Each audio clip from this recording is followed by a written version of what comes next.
una bendición.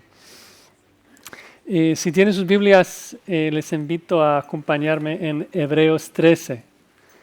Hebreos capítulo 13. Vamos a estar estudiando los primeros 6 versículos de Hebreos 13.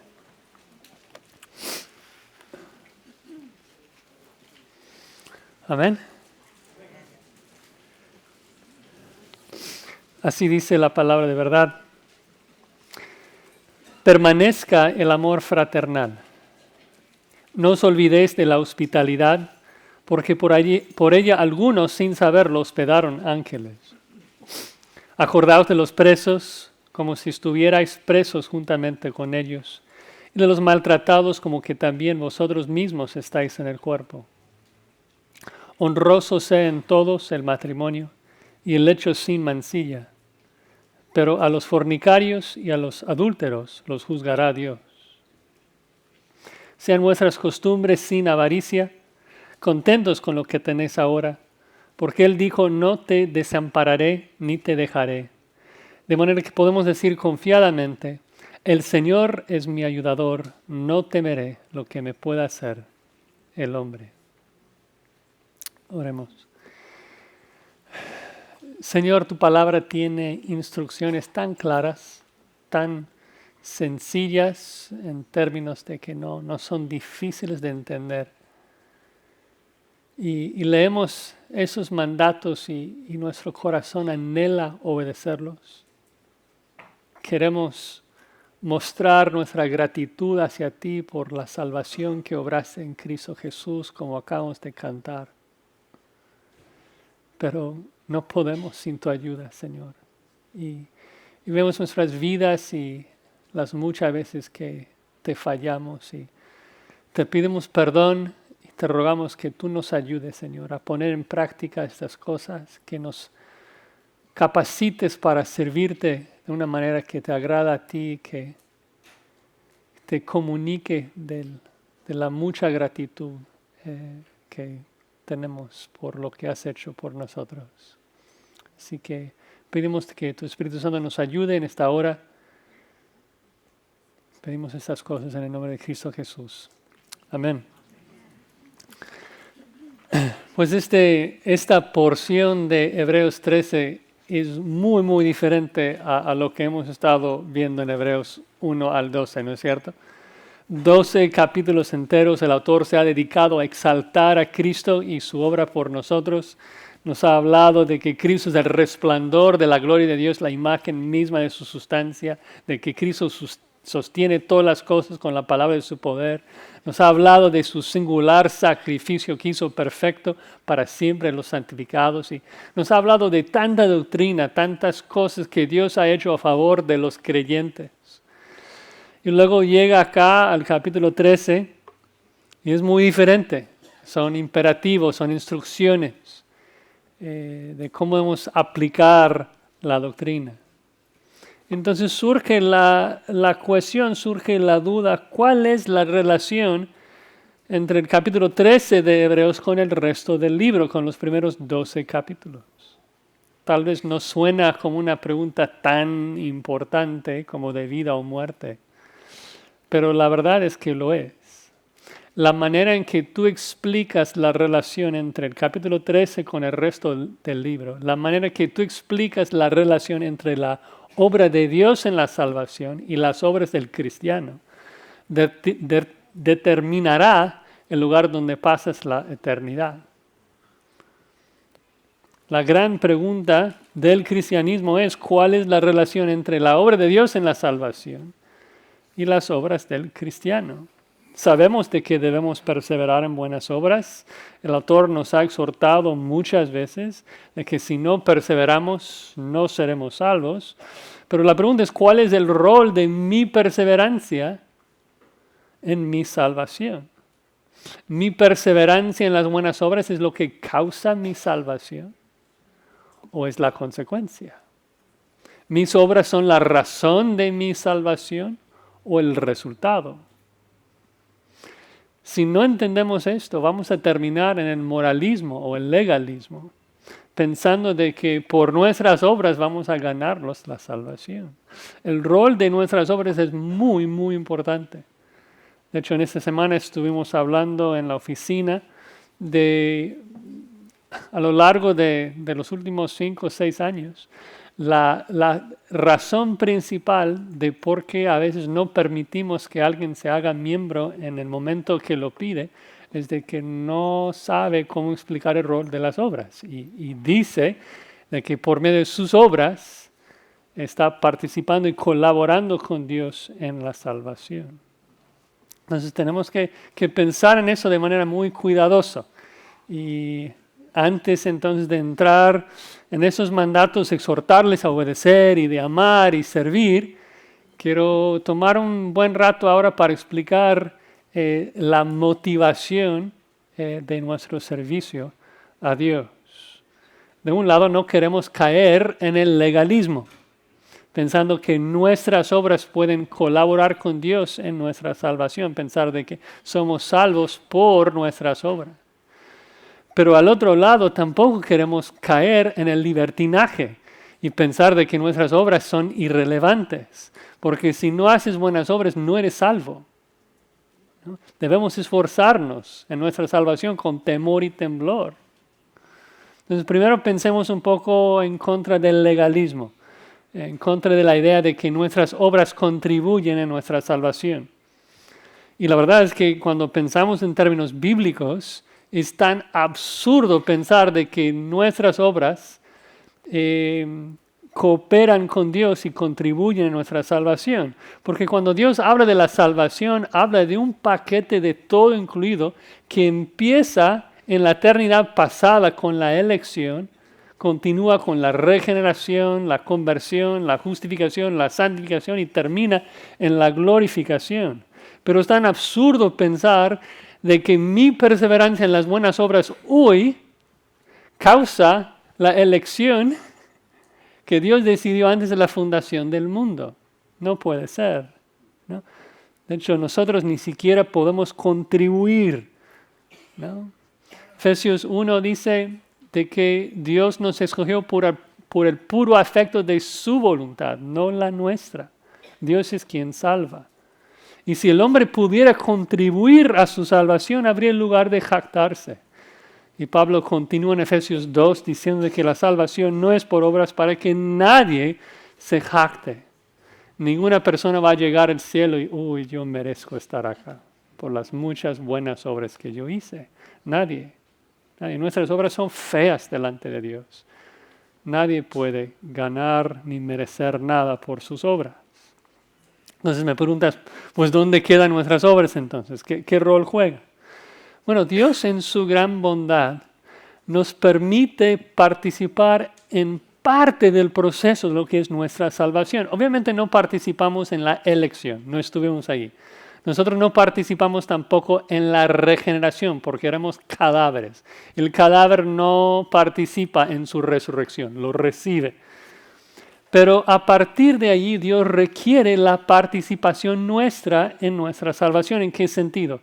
En el sentido de que nuestra responsabilidad es tener fe en Jesucristo. Nosotros con nuestra propia voluntad tenemos que tener fe en Jesús, tenemos que creer. Dios nunca salva a nadie aparte ni en contra de la voluntad de esa persona. Dios le da nueva vida en la regeneración y luego esa persona responde a Dios en fe. ¿No? El punto es de que nosotros tenemos que creer. Toda la gloria va a Dios, porque aún la fe es un regalo de Él, es un don de Dios, Efesios 2:8. Pero nadie es salvo sin tener fe en Cristo. Ahora, lo lindo es de que en ese momento que uno cree por primera vez, en ese momento Dios le justifica, Dios lo llama justo delante de Él. Y ya no necesitamos nada más para estar en su presencia, estamos completamente santos. Y ninguna obra nuestra puede hacernos más santos de lo que somos en el momento que creemos. Abraham creyó en Jehová y le fue contado por justicia. Y era justo, ¿no? Entonces, en ese sentido, tal vez uno pensaría, ok, pues no importa lo que yo hago entonces porque ya soy justo delante de Dios. Ya soy santo delante de Dios. Y nada puede cambiar esto. Bueno, pero eso nos guiaría al otro error, que es libertinaje. Así que pensemos un poco bíblicamente del libertinaje, de que podemos vivir como el diablo, como nos da la gana, y ser salvos. Pero esto no es lo que la Biblia enseña. Porque cuando la Biblia habla de la salvación, habla de la salvación como un paquete de todo incluido, que incluye la elección, la regeneración, la conversión, la justificación y la santificación. Desde el momento que Dios declara al creyente justo, le regala su Espíritu Santo que le mete un proceso de santificación, le transforma día a día más a la imagen de Jesucristo, dándonos nuevos deseos para obedecer y hacer buenas obras. Allí entran las obras del cristiano. Ya que el cristiano es una nueva criatura, con el Espíritu Santo morando dentro de él, pues su vida ahora se ve diferente. Ahora hace cosas que no hacía antes, que no podía hacer antes. Obedece, hace buenas obras. Entonces, esas obras obviamente no salvan al cristiano. De hecho, la única persona que puede hacer buenas obras es la persona que ya es salva. ¿Sí?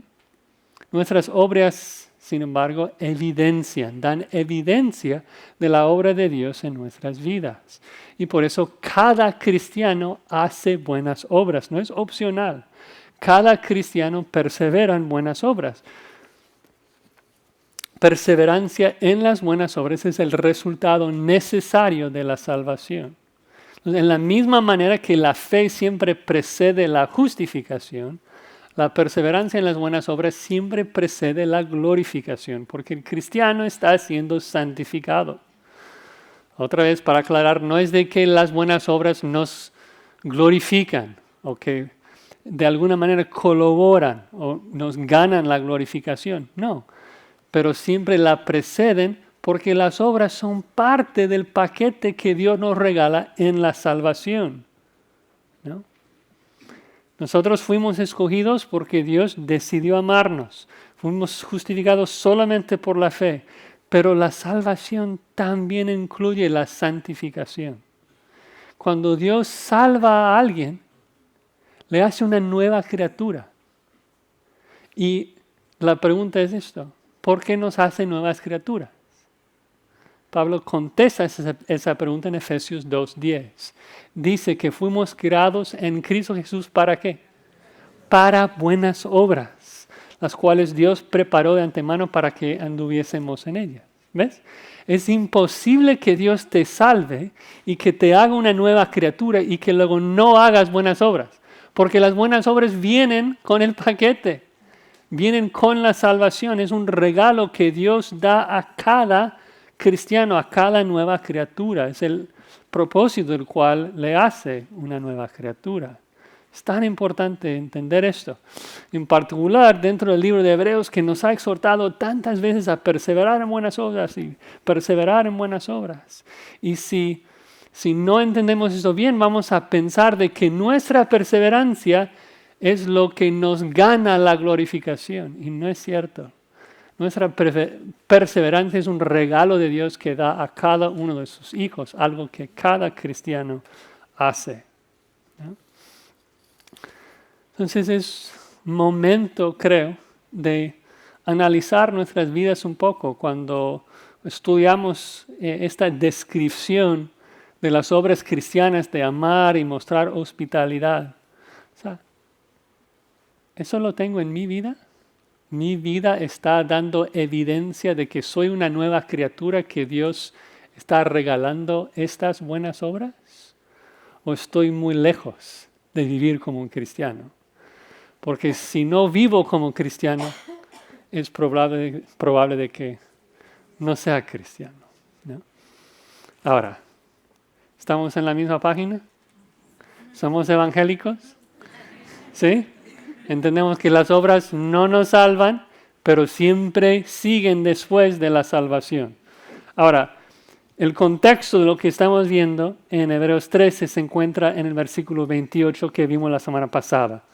Que Dios nos está regalando una salvación increíble, un Cristo maravilloso. Y nos está preparando un reino inconmovible. Y el autor de Hebreos entonces nos describe cuál debe ser la forma en que el cristiano responde a ese reino inconmovible. Y dice que tengamos gratitud y mediante ella sirvamos a Dios, agradándole con temor y reverencia. Entonces, el autor de Hebreos, después de hablarnos 12 capítulos de Cristo, exaltar a Cristo, quién es, lo que ha hecho por nosotros, luego nos dice, la única manera que un cristiano puede responder a eso es con gratitud y temor servir a Dios. Nos ha hablado de nuestra actitud, de que con temor y con gratitud sirvamos a Dios. Pero luego surge la pregunta, ok, sé mi actitud, pero ¿qué hago? ¿Cómo sirvo a Dios? ¿Cuáles deben ser mis acciones? ¿Qué hago en términos prácticos? Así que en esta mañana nos va a hablar de 5 cualidades de un servicio que brota de un corazón agradecido con Dios. La persona que Dios ha salvado, la persona que recibe un reino inconmovible, va a servir a Dios. Un servicio lleno de amor, hospitalidad, compasión, pureza y contentamiento. Lo que caracteriza a la persona que gratuitamente ha recibido la salvación, en primer lugar es el amor. Ven allí Hebreos 13:1. Dice, permanezca el amor fraternal. No es opcional, es un imperativo. El cristiano permanece en el amor. Pero me gusta que no dice, origina el amor fraternal, inventa el amor fraternal, sino que dice, permanezca. Él entiende de que el cristiano ama, es parte de lo que somos, amamos. Amamos porque el amor de Dios ha sido derramado en nuestros corazones por medio del Espíritu Santo, Romanos 5:5. Pablo dice a los tesalonicenses, ustedes no tienen ninguna necesidad de que nadie os escriba, porque ustedes mismos han aprendido que Dios quiere que ustedes se amen unos a otros, ¿no? 1 Tesalonicenses 4:9. Entonces el cristiano sabe amar. Lo importante es perseverar en ese amor. Lo importante es que permanezca el amor. Que el amor no se enfríe, ¿no? Dice, pero dice amor fraternal. ¿Cómo es ese amor fraternal? Sabemos de que en 1 Corintios 13 Pablo define el amor ágape. Esa es otra palabra, Filadelfia. Se trata de un amor entre hermanos. Si me preguntas por qué usa esta palabra, bueno, esa palabra también se usa mucho en el Nuevo Testamento para describir el amor cristiano, muchas veces de manera intercambiable. Sería tal vez semejante a lo que hacemos en español. Si un día como este llamas a tu padre y dices, Padre, te quiero. Luego dices, te amo. O sea, ¿hay una gran diferencia entre eso? Bueno, tal vez en ciertos contextos no tanto. Pero creo que en el contexto lo que es obvio es de que el autor quiere enfatizar lo práctico que debe ser el amor entre nosotros, ¿no? Está resaltando los actos bondadosos que surgen de un amor bíblico. Eso no es un amor esotérico, eso es un amor que actúa, que obra, que trata bien a sus hermanos. La Biblia entera describe el amor así. Recuerdan que Pablo en Romanos 5:8 dice que Dios muestra su amor para con nosotros en que hizo algo, dio a su Hijo. Juan dice lo mismo, de que en esto hemos conocido el amor en que Él puso su vida por nosotros.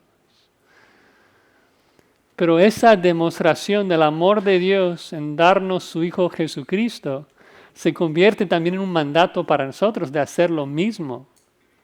Por eso dice, también nosotros debemos poner nuestras vidas por los hermanos.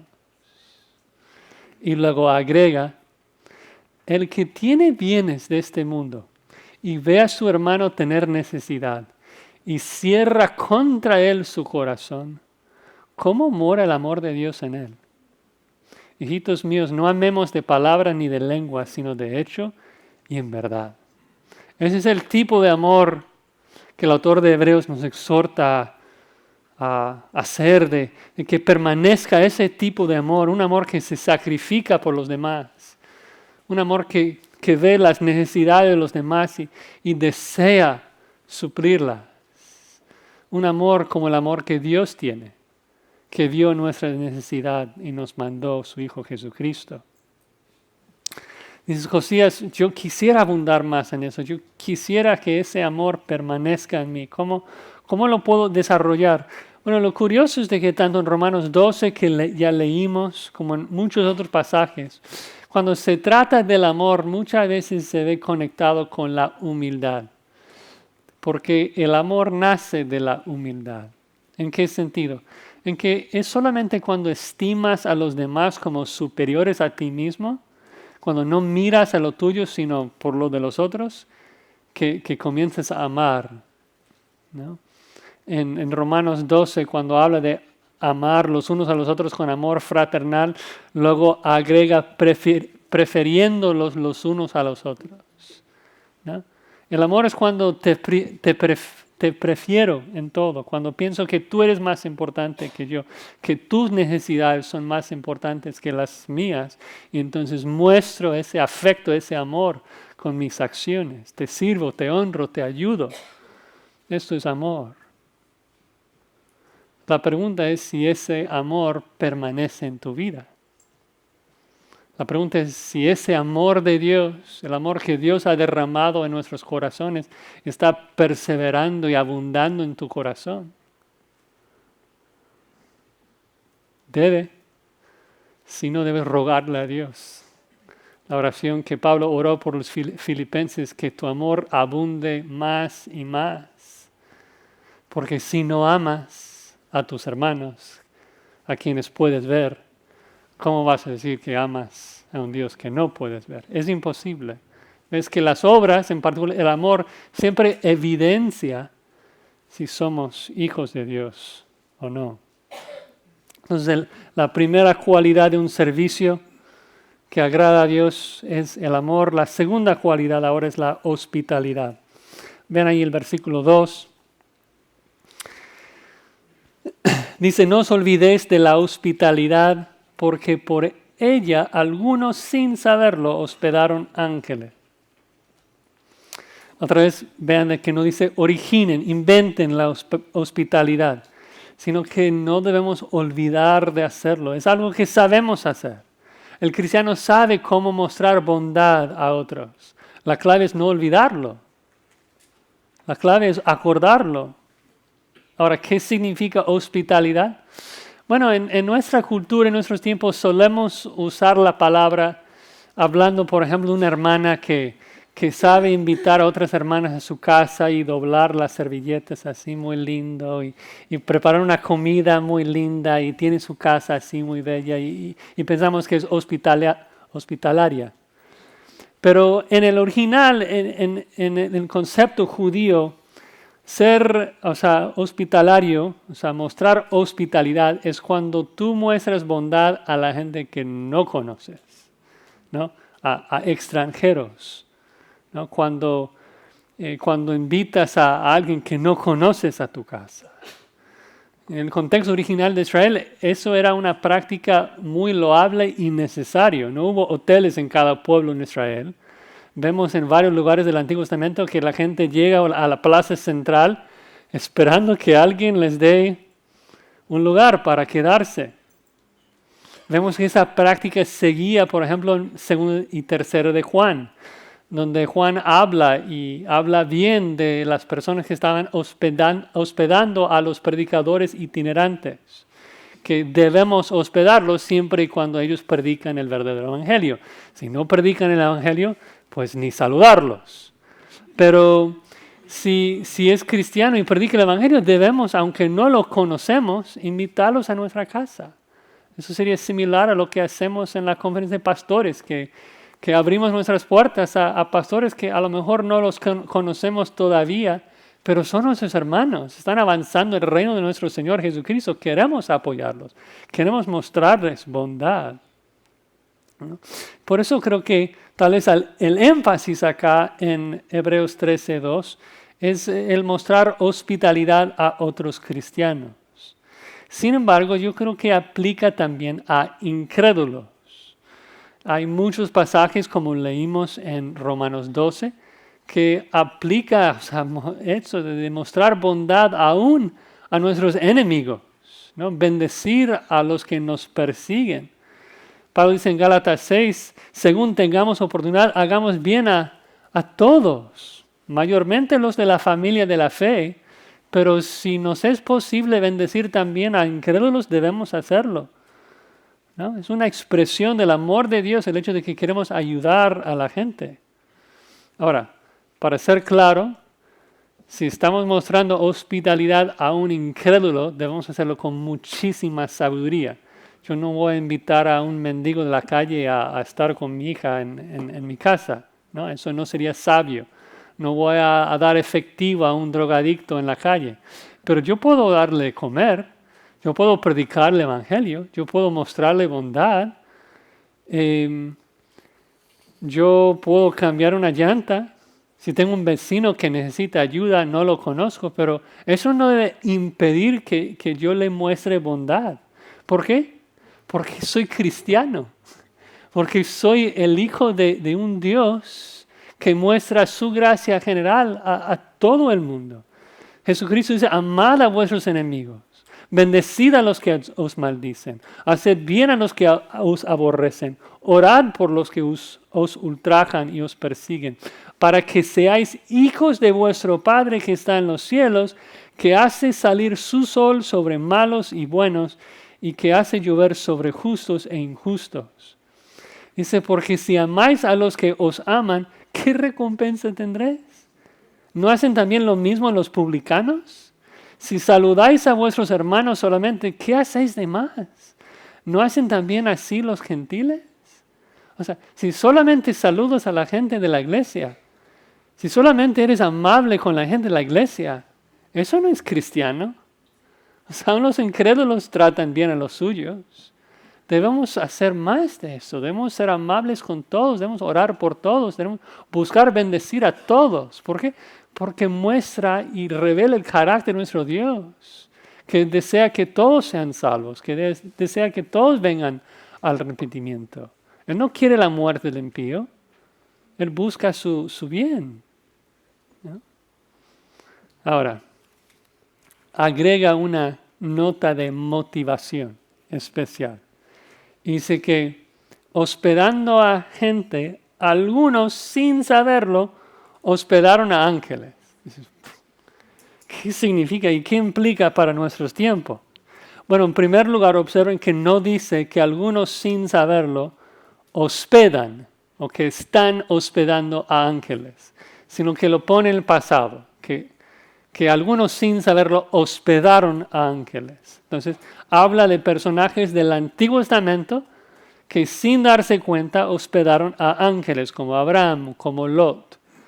Recuerdan allí en Génesis 19 que dos ángeles llegan a Sodoma, Lot está allí en la plaza central de la ciudad y cuando él los ve, dice Génesis 19 que Lot se levantó a recibirlos, se inclinó hacia el suelo y dijo, ahora mis señores, os ruego que vengáis a casa de vuestro siervo y os hospedéis, lavaréis vuestros pies, por la mañana os levantaréis y seguiréis vuestro camino. O sea, qué amable es Lot. O sea, tiene sus detalles, ¿no? Es un pecador, pero es un cristiano, está en Hebreos 11 y muestra una conducta cristiana en que él desea bendecir a esos extranjeros que no conoce, mucho menos de que son ángeles.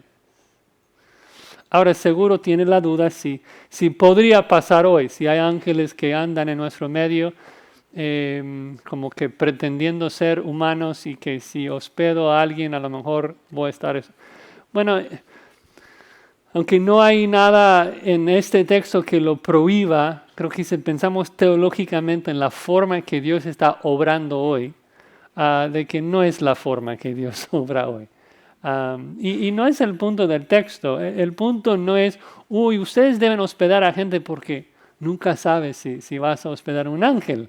No es el punto. El punto es de que si tú muestras hospitalidad, si tú amas a la gente, no tienes idea de la bendición que puede ser para ellos y no tienes idea de las formas en que tú puedes estar avanzando los propósitos de Dios. Porque Lot supo que estabas... No. Pero en el plan y propósito de Dios era muy importante el hecho de hospedar esos ángeles, ¿no? Entonces debemos mostrar esa hospitalidad, esa bondad a todos, ¿no? Ser amables para con todos, reflejar el amor de Dios a todos. ¿Qué tal tu vida? ¿Qué tal mi vida? A veces es difícil mostrar bondad a los que parecieran no merecerlo. Pero ¿dónde estaríamos nosotros, ¿no? Si Dios nos tratara así? Debemos servir a Dios con hospitalidad. Tercera cualidad de un servicio que agrada a Dios: la compasión. La compasión. Dice el versículo 3, acordaos los presos como si estuvierais presos juntamente con ellos, y de los maltratados como que también vosotros mismos estáis en el cuerpo. Dice, acuérdense de los presos, los que están solos allí en la cárcel. Otra vez, acuérdense, es algo que sabes hacer, algo que has hecho. Pero no se olviden del bien que debes hacer. Y la aplicación acá es la regla de oro. Dice, como si estuvierais presos juntamente con ellos, ¿no? Tú debes tratar al preso, dice, como a ti te gustaría ser tratado si tú fueses encarcelado. Entonces, si fueses encarcelado, ¿cómo es que te gustaría que yo te tratara? Pues en el primer siglo las prisiones no entregaban comida a los presos. Pues me gustaría un taquito por ahí, por allá, una visita, ¿no? Que ores por mí, que me mandes una carta, ¿no? Y era peligroso, por eso algunos no lo hacían. Ponte en el contexto de que si tu hermano, estamos hablando del primer siglo, Nerón es el emperador, si tu hermano en Cristo fue encarcelado por ser cristiano y tú vas y le visitas en la cárcel, es muy probable que los soldados se den cuenta de que tú también eres cristiano. Hay el riesgo de que a lo mejor tú podrías también ser encarcelado por visitarlo. Pero el autor dice, debemos acordarnos de ellos, debemos bendecirlos, no pensar en el mal que posiblemente nos pase. La persona que tiene su vista en el reino inconmovible sabe que lo peor que esos soldados podrían hacer sería darme un tiquete directo al reino inconmovible. Lo peor que podrían hacer es matarme.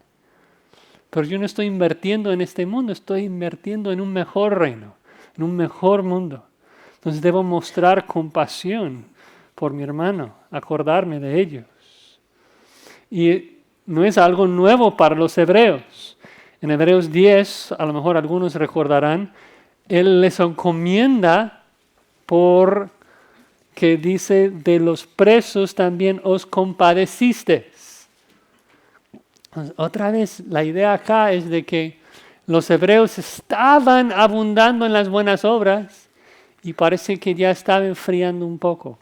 Antes lo hacían, pero tal vez no tanto. Y tiene que exhortarles, acordaos, no se olviden. Dices, bueno, Josías, esto me es fácil de obedecer, no conozco a ningún preso que fue encarcelado por su fe en Jesucristo.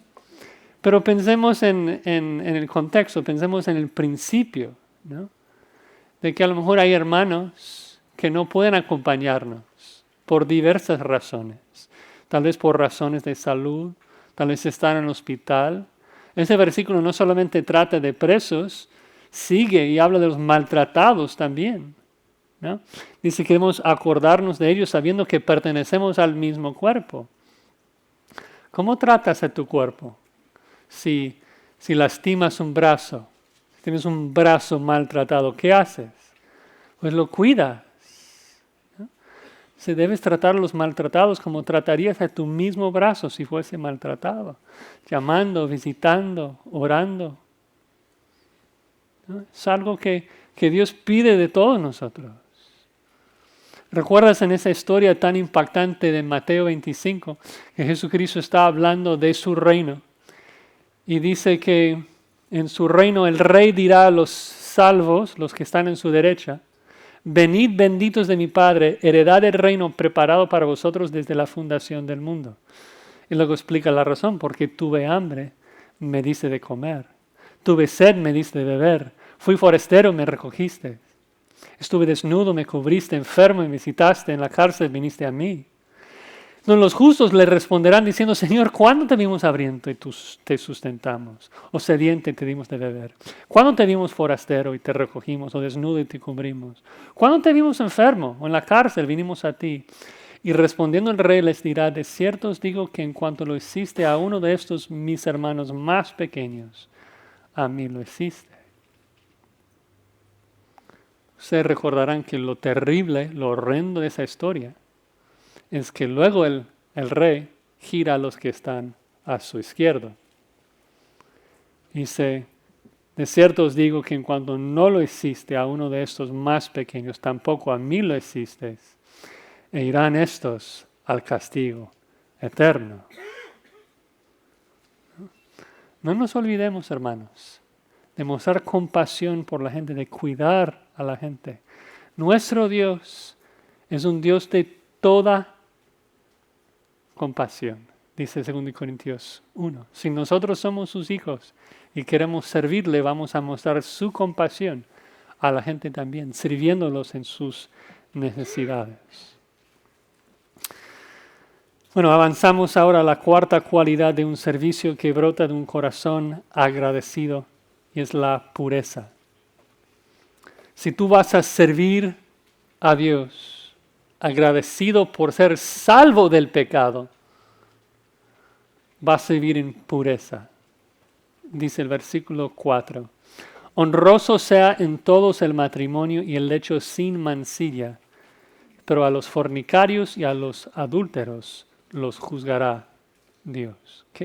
¿Qué mandato tan apropiado para nuestros tiempos, para nuestros días, en que el matrimonio es algo tan deshonrado, tan contaminado? Entre nosotros el matrimonio debe ser algo honroso, algo sagrado, algo santo. Eso no es solamente una instrucción de huir de la fornicación, nos va a hablar de esto más tarde en el versículo. Ahora está llamándonos a ver el matrimonio como algo honroso. Como cristianos debemos ver el matrimonio como algo precioso que Dios ha creado, la unión de un hombre con una mujer para formar una familia. Y cualquier cambio, ese patrón, va a deshonrar el patrón que Dios nos ha dejado desde Génesis 2, de que un hombre va a dejar a su padre y su madre, se unirá a su mujer y serán una sola carne. Pero si vemos nuestro mundo, vemos cómo nuestro mundo deshonra lo que Dios dice que es honroso. La homosexualidad deshonra el matrimonio. La fornicación deshonra el matrimonio. El adulterio deshonra el matrimonio. La pornografía deshonra el matrimonio. El divorcio deshonra el matrimonio. Nuestro mundo deshonra el matrimonio. Nuestra cultura hace burla de la mujer que se guarda, se cuida para entregarse a un solo hombre por toda su vida. No puede ser así con nosotros. Nosotros debemos verlo como algo precioso, como algo honroso.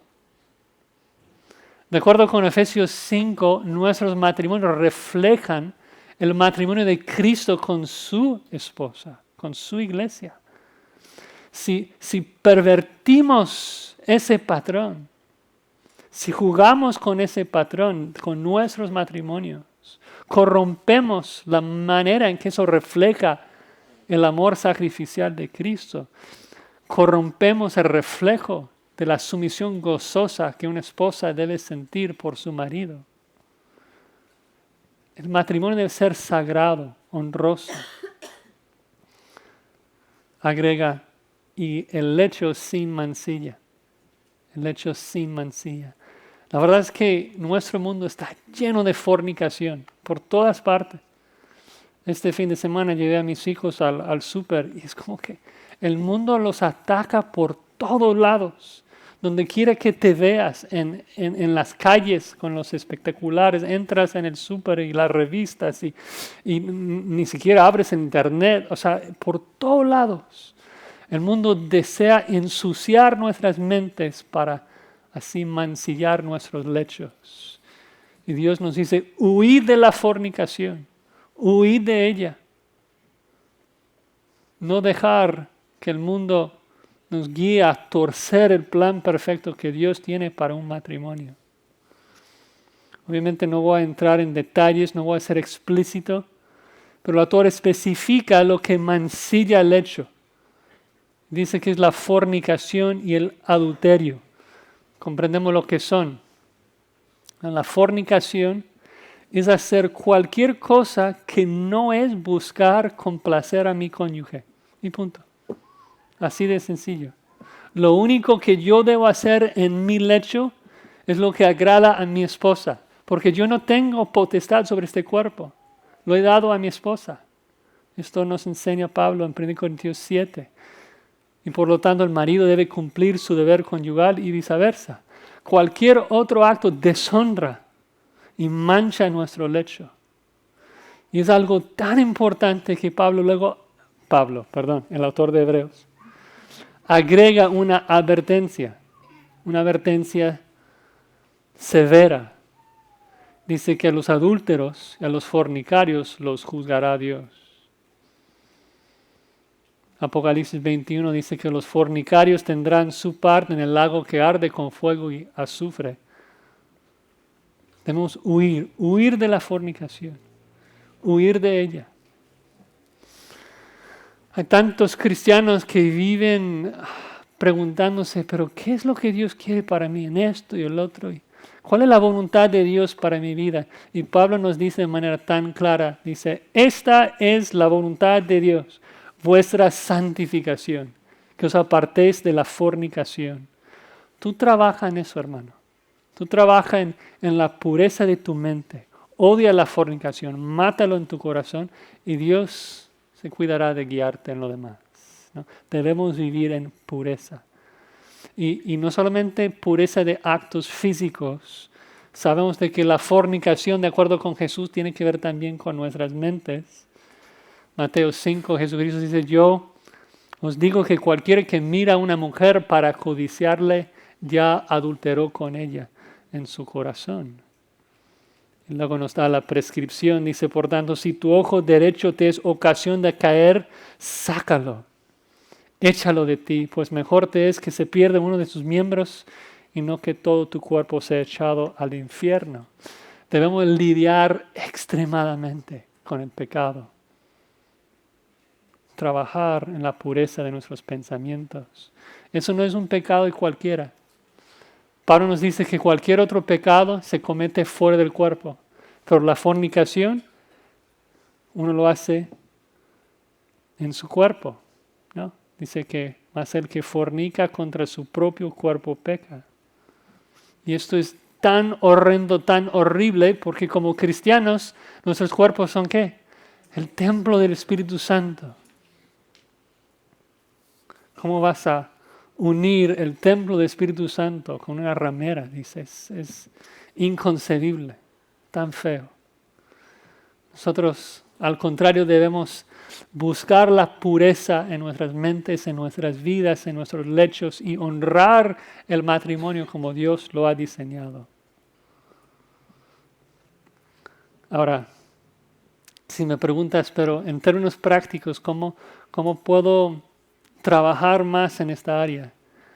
Yo creo que la solución más fuerte para la fornicación, ya que la fornicación es codiciar algo que no tienes, algo que Dios no te ha dado. La mejor solución para la codicia es el contentamiento. Si estás contento con lo que tienes, no vas a andar codiciando a lo que no tienes. Y creo que es por eso que la quinta cualidad de un servicio que brota de un corazón agradecido es precisamente el contentamiento. Ven ahí el versículo 5.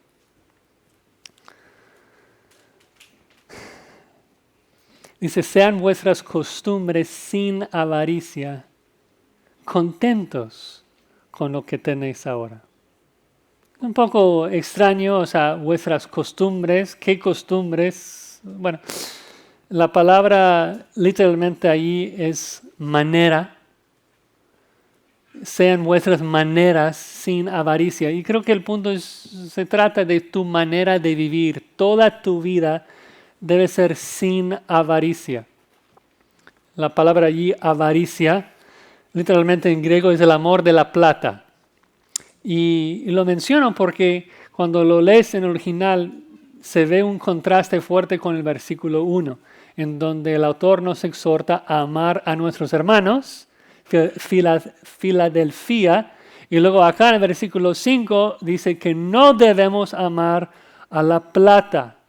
Entonces debemos amar a los hermanos, Filadelfia, no debemos amar a la plata, Filarguría. Entonces hay un contraste allí de esas palabras. Y precisamente el punto es que el amor del dinero, el amar la plata, es no contentarnos con lo que Dios nos ha dado, es ser ingrato. Y esa ingratitud, ese amor del dinero es la raíz de todos los males, como Pablo dice en 1 Timoteo 6. Porque el que ama al dinero hace que el dinero sea su Dios. Sirve al dinero para obtener lo que quiere. Pero en el pasaje el punto es explicarnos cómo servir a Dios. Si amas al dinero, vas a estar sirviendo al dinero en vez de servir a Dios. Y Jesucristo nos dice que nadie puede servir a esos dos amos, a esos dos señores. O vas a aborrecer al uno y amar al otro, o estimar al uno y menospreciar al otro. No podéis servir a Dios y las riquezas, dice Jesucristo. Porque nuevamente, si amas al dinero, haces que el dinero sea tu Dios. Y por eso Pablo dice que la avaricia es idolatría, porque estás adorando al dinero en vez de a Dios. Es importante definirlo así, ver lo sucio que es la avaricia. A veces vemos la avaricia como algo no tan feo, no tan malo. Simplemente quiero manejar un mejor coche. Pero si analizamos esos motivos, el problema no es de un coche, porque no es malo necesariamente manejar un mejor coche. El problema es de que no estás contento con lo que Dios te ha dado ahora. Y el problema principal es de que no estás contento con el Dios que te ha dado ese coche. Entonces le cambias por otro Dios, por el dinero. Y Dios odia esto. No puedes servir a Dios siendo avaro. Es imposible, ¿no? Obviamente, como acabo de mencionar, lo opuesto a la avaricia es contentarnos con lo que tenemos ahora, ¿no? Si estás contento con lo que tienes, no vas a codiciar más. Ahora, aclaro de nuevo, el texto no está hablando en contra de coches y de tener una casa y de disfrutar las bendiciones que Dios nos da. El problema es cuando codiciamos y nos frustramos porque no estamos agradecidos con lo que Dios nos ha dado. Pablo explica eso en Filipenses 4, un pasaje que conoces. Él dice, he aprendido a contentarme cualquiera que sea mi situación.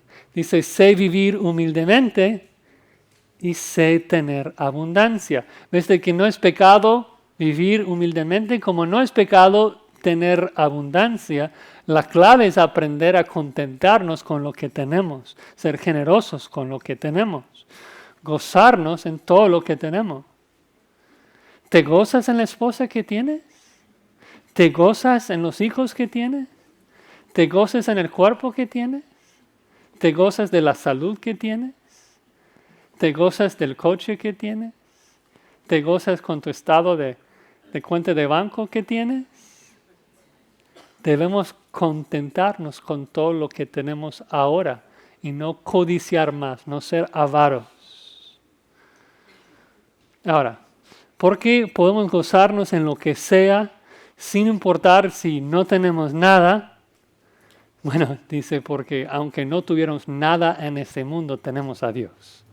tenemos un reino inconmovible. Dice ahí, no te desampararé ni te dejaré, una promesa de Dios. Versículo 6, de manera que podemos decir confiadamente, el Señor es mi ayudador, no temeré lo que me pueda hacer el hombre. Esta promesa, no te desampararé, se encuentra en varios lugares. Deuteronomio 31, 8. Dice, Jehová va delante de ti, Él estará contigo, no te dejará ni te desamparará. Dios promete estar con nosotros. ¿Qué más necesitamos? ¿Sí? Me gusta esa palabra desamparar. En el original literalmente significa desatar. Y de hecho se usa en su sentido literal en Hechos 16, cuando Pablo está ahí con Silas cantando himnos en la cárcel y viene un terremoto, ¿recuerdan? Y Lucas dice ahí que las cadenas de todos se soltaron. Y esa palabra se soltar es la misma palabra que se traduce acá, desamparará. Y me gusta la ilustración porque da la idea de que Dios está atado a nosotros con cadenas y promete jamás desatarse de nosotros, jamás abandonar a nosotros. Imposible que nos abandone, imposible que nos deje, jamás, ¿no? Otra razón de que nuestra salvación es segura, Dios está atado con nosotros y promete jamás abandonarnos.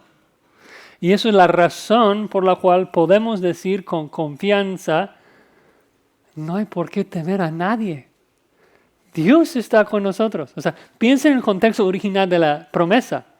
Moisés está hablando al pueblo de Israel que está a punto de entrar en la tierra prometida. Y hay gigantes ahí. Hay ciudades fortificadas, hay guerreros entrenados con carros y caballos y espadas y escudos. Y la gente tenía temor. Y Moisés dice, pero Jehová va contigo. El león de la tribu de Judá, Jehová de los ejércitos, con todo su poder omnipotente. ¿Por qué vas a temer a un hombre cuando te acompaña Dios? No hay por qué temer. Y el autor de Hebreos entonces cita el Salmo 118 para reforzar la idea. Dice, Jehová está conmigo, no temeré lo que me pueda hacer el hombre. ¿No? Y creo que eso se entiende. No hay razón de por qué temer el hombre.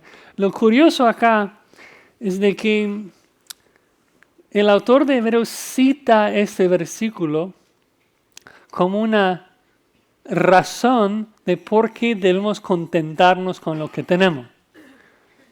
Dice allí al final del versículo, o sea, a la mitad del versículo 5, contentos con lo que tenéis ahora. ¿Por qué? ¿Por qué podemos estar contentos con lo que tenemos? Porque Dios está con nosotros y el hombre no puede hacernos nada. Como que, ¿cuál es la relación entre el hecho de que el hombre no puede lastimarnos y estar contentos con las posesiones que Dios nos da? Y creo que la clave se encuentra, como siempre, en contexto, no de este párrafo, pero si regresamos un par de capítulos y nos recordamos del contexto de algunas cosas que nos ha dicho, en Hebreos 10:34, observen algo muy importante. En Hebreos 10:34 dice primero, porque de los presos también os compadecisteis. Y sabemos de que ese versículo está en su mente porque acaba de mencionar esto. Pero luego vean cómo sigue. Y el despojo de vuestros bienes sufriste con gozo, sabiendo que tenéis en vosotros una mejor y perdurable herencia en los cielos. Entonces el punto es esto, como siempre, acá en Hebreos, que el autor está exhortándoles a perseverar. Antes, él les dice, antes cuando las autoridades vinieron y te sacaron tus posesiones, te gozaste, estabas contento, te regocijaste, porque supiste que estabas invirtiendo en un mejor reino y no estabas así anhelando tener esas posesiones. Pero luego pasa el tiempo, luego el gozo se va. Y quieres tus cosas. Y pierdes tu gozo. Pierdes tu contentamiento. Y codicias otras cosas. Y el autor les exhorta, el Señor está contigo. El Señor te promete un reino inconmovible. No temas al hombre que solamente te puede quitar un coche, una casa, cosas físicas.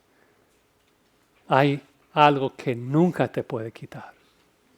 Y es Dios y el reino que Él nos promete. No puede tocar ni un tesoro espiritual. Y de hecho, cuando te roba las cosas físicas, ganas más tesoros. El reino inconmovible. Entonces, ¿por qué vamos a temer el hombre? ¿Por qué vamos a dejar de que el hombre nos quite nuestro gozo? Nuestro servicio debe ser un servicio lleno de gozo y de contentamiento, que Dios me permite servir a un Dios tan magnífico como Él.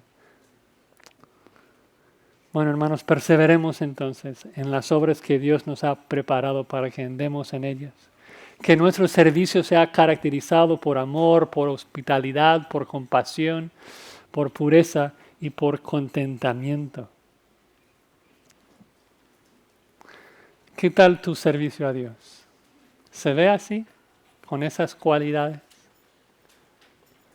Sabemos de que la razón principal de por qué el mundo dice que no va a convertirse al cristianismo es que dicen que somos hipócritas. Dicen que no vivimos así, de que no reflejamos el carácter de Dios en nuestro servicio.